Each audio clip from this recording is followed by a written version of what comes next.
mu ngoog ba tey rek ñi nga xamante ni fi la Ady samp baax mu mel ni ñu ngi gis grand Ababacar Beye Diop di nijaay ci Ady Ndiaye bokk ak yaayam ndey ak baay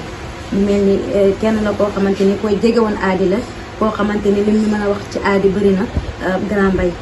buñ bëggoon a xam dëgg-dëgg Ady Ndiaye loolu si wax. waaw asalaamaaleykum wa rahmatulah waa gën sa bopp ñu ngi leen di nuyu bu baax di leen ziara di leen remercier di am kontante ak mbégte ci yéen ci liggéey bi ngeen def ci gàmm bi waaye di am kontante ak mbégte ci seen kóllëre waaw mënoon ngeen ne bu Ady demee rek ngeen fàtte ko mais tey lu ngeen def ni dëgg-dëgg kóllëre la moom ngeen feeñalaat Ady nag liñ mën a wax ci moom bëri na buñ ci doon wax fii ba suba du jeex parce que ñun suñu séddoo waale la woon man nijaay laa ci moom waaye ku ma jege la woon lépp lu mu daan tugg dana ma ko wax dana ma ci laaj xalaat ma nit du ma jël benn décision te du ma ko ci laaj xalaat Ady nekkoon ku baax a baax a baax a baax a baax ko amoon ak ñëpp àllaax boo xamante ni ñëpp la ma ne woon Ady bu ñëwee Taïba rek fu mu dugg rek da nga yaakaar ne Ady foofu la dëkk rawatina suñu kër moom añ ak lépp fa lañ ko daan seet bu doonoon ku baax a baax a baax a baax a baax a baax mbaaxam gi daal foo ko natt weesu na waaw. ñu ngi lay jaajëfal bu baax grand Mbaye Ady Ndiaye lan nga ñu mën a wax ci image am loo xamante ni gannaaw bu mu génnee àdduna ngeen door a xam kan mooy Ady wala ci dundam ban réaction la Ady doon dundee soo koy imaginer. Ady daal xam naa ne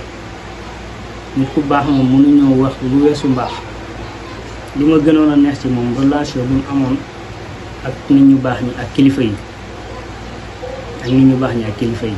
jotaay bu baax bu ne Ady ngay gis ci biir tànt bi muy jaayante jotaay bu ne jotaayu lislaam bu ne Ady ngay gis muy jaayante ñun di ñàkk nañ surtout ñun waa Gàmmu Mbuur mën naa ne lépp luñ fa daan réagir wala muy programme bu ñu teg lépp loxoy Ady la daan jaar mu ñu daan wax nii ngeen di doxalee nii ngeen di defee man dëgg ñun waa Gàmmu Mbuur Ady danañu manqué trop waaye nag sant yàlla moom lu mu dogal rek xëy na mooy li gën Ady daal li ñu jooy ci moom mooy gàtt na fan lool waaye yàlla moo talee ndawam ci àjjana yi gën a kawe loolu lañ koy ñaanal yàlla waaye dëgg am nañ ci moom yaakaar bu baax a baax yàlla bu ko cet topp ci bàmmeelam yàlla bu ko cet jiitu ci bàmmeelam barki si waxtu yàlla. macha allah doomu aadama ak mbébétam te ku dee yóbbaale mbébét Ady ci biir dundam am na liggéey boo xamante ni mu ngi ko daan sumb wala loo xamante ni xalaatoon na ko dana ko def ndax liggéey boobu mën ngeen a wax ne da ngeen ci jàpp ba loolu bépp mbébét boo xamoon ne am na ko mu mottali lu ci mel ni site internet u Taïba Mbayeen TV wala ba tax yaa ngi si. Ady moom du ku ñuy fàtte nekkul ku ñuy fàtte mbébétam li ci woon mooy teral yaayam yi ma xam ci lu bëree ba mi ngi woon ci projet takk soxna ba di waxtaan ci lu bëri mu xamal ma carrément ne ma yaay ma tax muy takk soxna waaye bu doon moom la rek moom parewut pour takk soxna waaye mu nekkoon koo xam ne ku bëggoon yaayam la ku jege woon yaayam la ku amoon ci moom yéene bu rafet te incha allah lépp lu mu mbébétoon bu ñu yàlla dimbalee incha allah xam nañ ci lu bëri danañ ci jéem a taxaw incha allah waaw nee naa xam naa ne mbébétam li ci ëppoon mooy teral yaayam ji loolu ñu xam ci lu bëri waaw mbébét tamit mooy lu jëmale Taïba ca kanam surtout Taïba Mbayeen TV da ci amoon yéene bu rafet amoon ci mbébét sonnoon ci lool waaw ñu xam coonam lépp moo tax lépp lu Taïba Mbayeen TV taxaw rek incha allah ñun ña nga ci biir ndax pour yeggali mbébétu Ady Ndiaye waaw. macha allah lu war a jëm ci wàllu famille am laata muy jox muy noppal yaayam wala muy ci wàllum am laata daal muy rendre yaayam heureuse maanaam mu dundal yaayam wala mu takkal ay rakam soxna wala dugal leen ci anam yu normal est-ce que tey jii mën ngeen kaa taxawu comme bu fekkoon ne Ady Ndiaye nii.